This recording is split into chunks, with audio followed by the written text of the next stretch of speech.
Ada orang tua yang berkata, "Dan Jeffrey, kalau punya mobil, taruh di garasi, jangan taruh di hati." Ya iyalah, masa taruh di hati, nggak muat kali.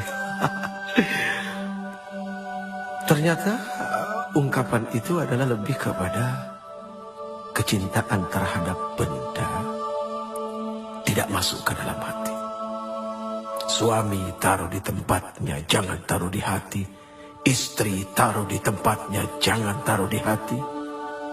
Anak-anak, harta benda dan jabatan, taruh di tempatnya, jangan taruh di hati.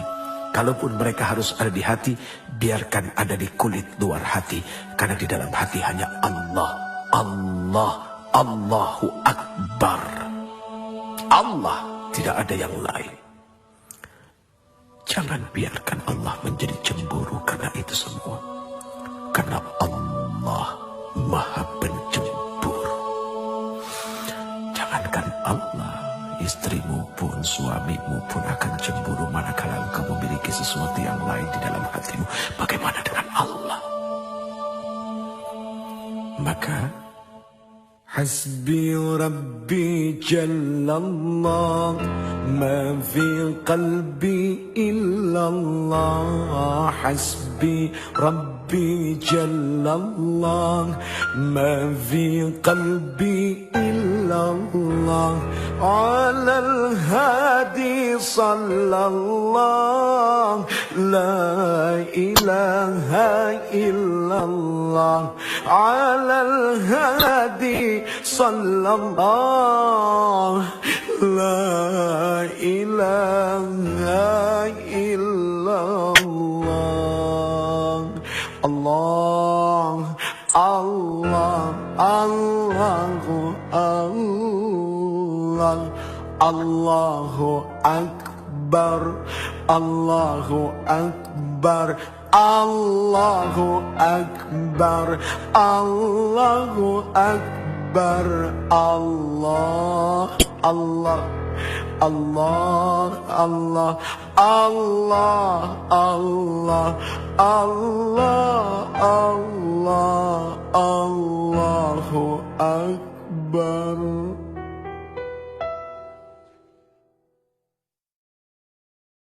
Istighfar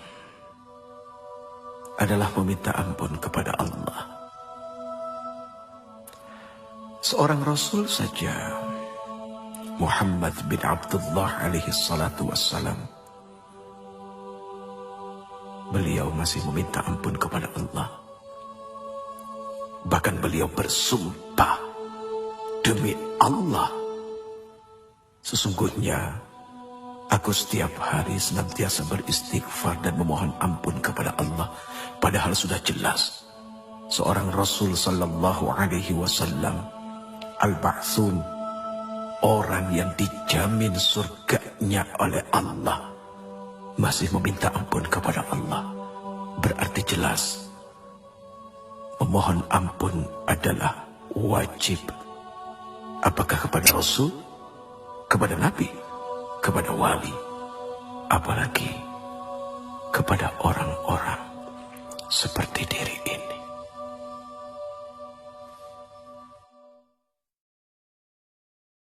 Ada kejadian cukup lumayan lucu, tapi mendatangkan hikmah yang sangat luar biasa besar. Sekali waktu Allah Subhanahu wa ta'ala izinkan kami berangkat berumrah menuju Baitullah, kemudian berziarah datang kepada Rasul sallallahu alaihi wasallam. Begitu sampai di dalam masjid, tiba-tiba diri ini tanpa sengaja melihat seorang laki-laki, orang Indonesia yang bekerja menjadi, apa ya istilahnya, marbot kali ya. Persisnya adalah orang yang suka membersihkan masjid. Kemudian terjadi obrolan, Assalamualaikum, Waalaikumsalam. Uci apa kabar? Hati ini senang juga sih dikenal orang, padahal gak bagus ya punya hati seperti itu. Akhirnya terjadi obrolan sederhana. Sudah berapa lama kerja di sini? 3 bulan, Uci. Oh, pernah ke makam Rasul? Aduh, Uci, pernah. Sehari semalam saya di dalam, di dekat makam Rasul. Saya menyapu, saya membersihkan. Langsung tiba-tiba saja diri ini memeluk orang itu ya Allah? Apa yang telah membuat dia begitu mudah bisa masuk dekat dengan Rasul sallallahu alaihi wasallam? Sementara kami yang berulang kali bolak-balik datang berhaji berumrah, tapi begitu sangat sulitnya untuk mendekati Rasul. Ada apa? Akhirnya duduk di raudhah berpikir. Allah berikan jawaban. Oh, ternyata kalau ingin bertemu dengan Rasul, tidak usah bawa uang, bawa pel sama sapu. Bingung kan? Sapu. Hanya dengan membawa sapu dia bisa sedekat itu dengan Rasul. Inilah terkadang orang suka merendahkan jabatan orang lain yang lebih rendah daripadanya.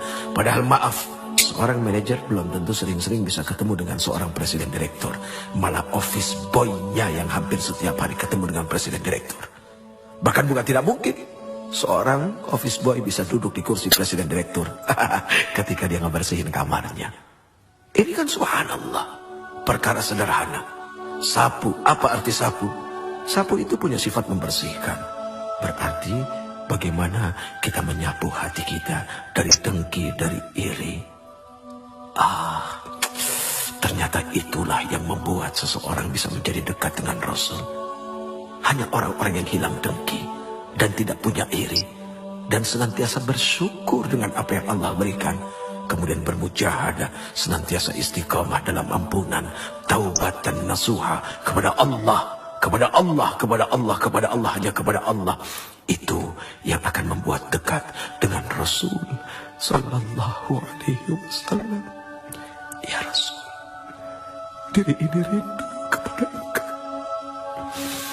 Semoga kami menjadi orang-orang yang didekatkan dengan Engkau. Lalu kedekatan kami kepada Engkau menjadi kedekatan kepada Allah Subhanahu wa ta'ala. Ya Allah, ampuni kami dengan segala kekotoran hati kami dan perasaan merasa paling baik daripada yang lain. Subhanallah, Maha Suci Engkau ya Allah. Semoga kita dijadikan orang-orang yang pandai mensyukuri apa yang telah diberikannya. Contoh kecil, sekali waktu ada seorang pedagang yang didatangi seorang pembeli, kemudian dia membeli sesuatu yang nilainya kecil saja. Jangan lupa untuk mengatakan, enggak segini kan? Itu kalimat canda kepada Allah. Daripada harus dikeluarkan satu kalimat, masa segini? Itu tanda dari tidak bersyukur dengan apa yang telah diberikan. Manusia wajib bersyukur karena Allah Subhanahu wa ta'ala telah berikan modal yang besar kepadanya.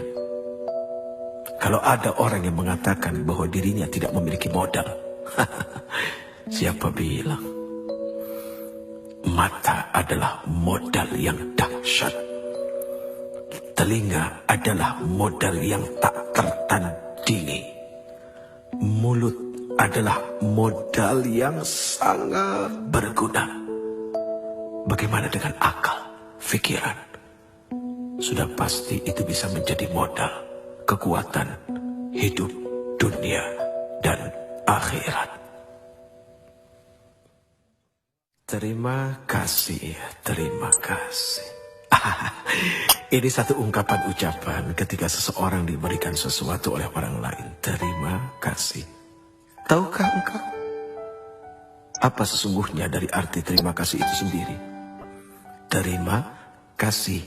Kalau sudah terima, jangan lupa ngasih. Tidak ada ketika orang diberi kemudian lalu mengucapkan terima simpen ya, tidak. Tapi terima kasih artinya ketika dia sudah menerima, dia berjanji akan mengasihi. Dan ketika mengasihi sudah pasti dengan kasih. Tidak ada caci maki, tidak ada penyesalan, dan semua diberikan dengan lapang dada. Barang siapa yang senantiasa memberi, maka dia tidak akan pernah menjadi orang miskin di dunia dan di akhirat. Seringkali orang menghindar dari yang namanya ujian. Bahkan ketika berdoa pun seperti itu, ya Allah, jauhkan kami dari segala macam bentuk ujian.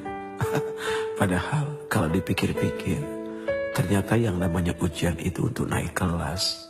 Nggak usah jauh-jauh, lihat saja. Ngapain capek-capek kita menyekolahkan anak kita. Dari TK, kemudian SD, SMP, SMA, sampai ke university. Dari TK ke SD, apakah tidak ada ujian? Kan pasti pakai ujian. Kemudian dari SD sampai ke SMP, apakah tidak pakai ujian? Kan pakai ujian. Kemudian dari SMP ke SMA, SMA ke kuliah. Harusnya curiga kalau seandainya hidup tidak diuji. Lihat saja, misalnya ada seorang mahasiswa kuliah 6 semester, tapi nggak pernah ada ujian. Kan aneh. Makin berat ujian, berarti makin dahsyat juga gelar yang akan diberikan. Tapi kok nggak selesai ujiannya? Ya tanya ke Allah dulu, ngambil berapa SKS, kan begitu. Sederhana, selama kita berada dalam ruang ujian, 15 pertanyaan kita diberikan. Kita cuma jawab 7, jangan harap bisa keluar dari ruang ujian. Ya jawab, selesaikan. Persoalan apakah jawaban itu benar atau tidak, serahkan kepada Allah, yang penting sudah berusaha untuk menjawab. Dunia ini seperti kampus, tempat orang berdebat, tapi pada akhirnya berujung pada satu ruangan, yaitu ruangan ujian.